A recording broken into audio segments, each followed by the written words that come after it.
What's up, everybody, and welcome to one of my special After E3 videos. I wanted to give a little time after E3. It's been a few weeks now. 2 weeks, actually, roughly, when you're hearing this. And I wanted to wait because my original reaction was... It wasn't great. But just thinking over time, it's not as bad as I thought it was.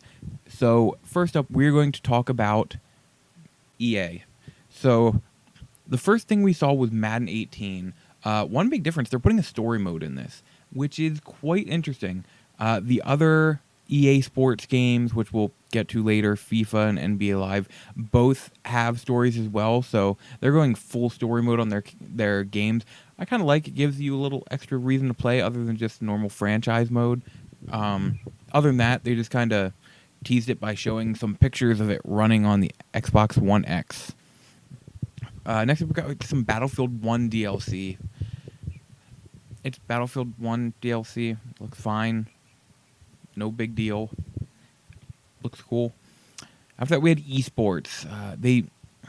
They delved into this whole esports thing. Kind of bored me. I don't mind watching esports, but all the talking and statistics about it just... No. So I don't really have too much to say on that. FIFA 17, again, they had two guys who apparently run a football show, show, like really popular guys talking about the game and such, and I don't really know. It's still just FIFA. They didn't really show off much much anything new. Next up, we have Need for Speed Payback, and they introduced this by bringing on, I guess he's a YouTuber or something. I don't remember his name. I don't remember, but maybe we think his teleprompter might have broke or something. But it was really awkward. I feel bad for him, especially like I know if I was put in that situation, I'd probably mess up. So I can't give him too much crap. It was just really awkward to watch. But about Need for Speed Payback, it looks cool. It looks very Fast and Furious, like they're giving a story. It looks like they're trying to really give this one a purpose other than just your racing.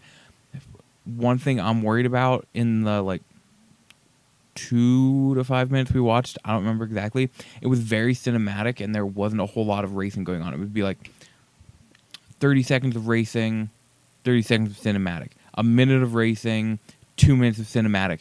And I was kind of worried about that because I want to play the game, not just watch the game. So I don't know. I'm not sure. It has my attention. Next up, we saw A Way Out. This game looks really interesting. It is their EA original for the year that they're pushing.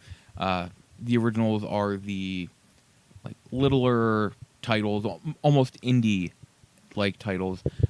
Last year we saw Fee, which I don't think we've seen since then. Unraveled from the year prior. That was an original. This time we're getting A Way Out. It's from the guy who designed Brothers, and it looks really interesting. It is completely co-op. You cannot play it one player. And whether you're playing couch co-op or online, the screen will be split screen just anywhere around here. Scenes will change, so it's not always just split screen, but maybe one person is seeing this much and the other person is seeing just a little bit. It all changes based on the situation, what the characters are going through. It looks really interesting, really cool. I'm hoping it's not too long of a game because it doesn't look like one I will want to play for 10 hours. But a cool 2 to 4 hour game like that, I could really dig, really get behind. Next up, we heard a little bit about Seed, which it was EA talking about stuff and finding games or something. I don't know. It was really weird.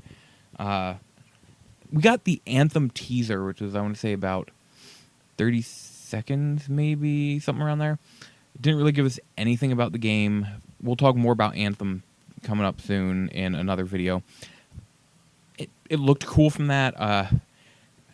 Big nickname being thrown around is Attack on Titanfall because it looked like Titanfall with kind of like Attack on Titan esque enemies.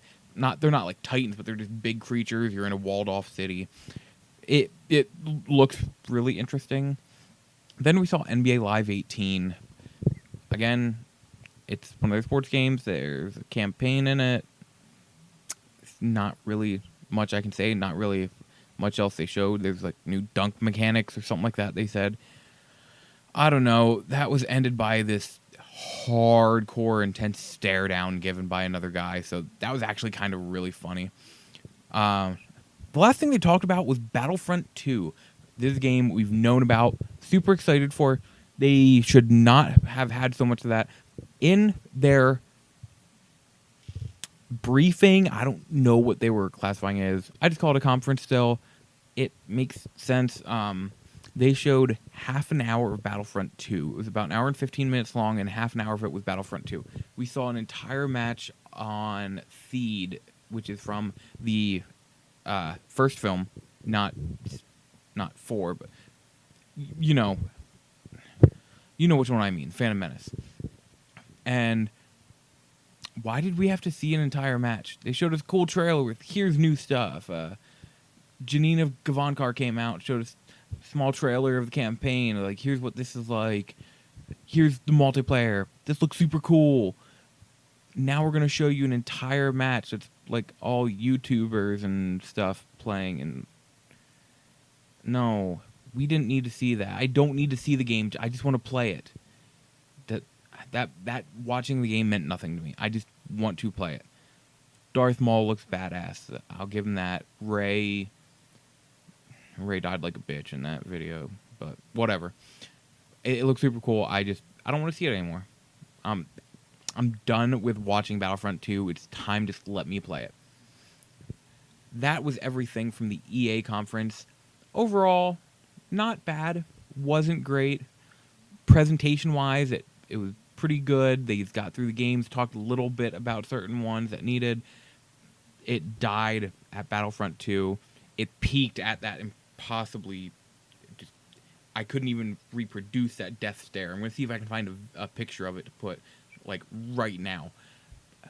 Thank you for joining me. I will have some more videos up very shortly about the other conferences we've seen, and then a video about my top 5 games seen at E3.